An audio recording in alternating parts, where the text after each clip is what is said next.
Today I'm taking you to the Kyoto Gardens inside Holland Park. Now it's one of the most peaceful spots in West London. And trust me, this place is much more than just an Instagram photo spot. I'll show you the hidden details most people walk straight past, plus the best time to visit if you want to enjoy it without half of London standing in front of your camera. Now, before you even reach the Kyoto Gardens, getting there is part of the experience. Holland Park itself is steeped in history. These were once the grounds of Holland House, a grand Jacobean mansion that entertained royalty, politicians and writers for centuries. Now, as you wander deeper into Holland Park, past the formal Dutch garden, and then suddenly you arrive at the Kyoto Gardens. Now the entry is supple. No giant gates, no big tourist attraction signs, just a simple pathway inviting you in.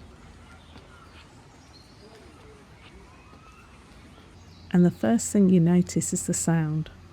Before you even fully see the garden, you hear the gentle waterfall. That's what makes this place feel so calm straight away. This isn't just a garden you look at. It was intentionally designed to be experienced slowly. Every corner reveals a different view. Now at the centre is the famous Tear waterfall, flowing over moss-covered rocks into the pond below.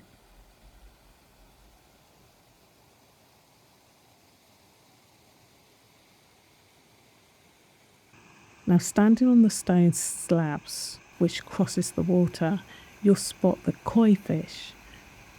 Now these giant coloured fish honestly look more relaxed than most people commuting on the London Underground. Now my advice here, be patient because it does get very busy, especially on sunny weekends. But if you wait a few minutes, you'll usually get your quiet moment for your photo. Now, just don't take the waterfall picture and leave. Some of the best details are the ones that people miss. Look closely and you'll spot the traditional Japanese stone lanterns, carefully placed throughout the garden to create that balance and that harmony. Then there are the Japanese maple trees. Now in the autumn, the entire garden explodes in fiery reds and orange, and in the spring you've got the cherry blossom trees, transforming the space with soft pinks. And even every rock planted and pathway has been placed intentionally. Nothing here feels random, nothing. And what makes the Kyoto Garden even more special is the meaning behind it. The garden was a gift to London by the Kyoto Chamber of Commerce, symbolising the friendship between Japan and the UK. Now right next door you'll also find Aquata Memorial Garden, which was added in 2012.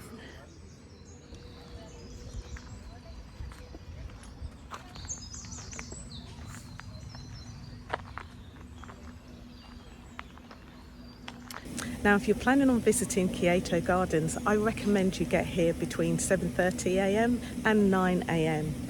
After that, it starts getting very crowded and you will have to start queuing to get that photo by the waterfall.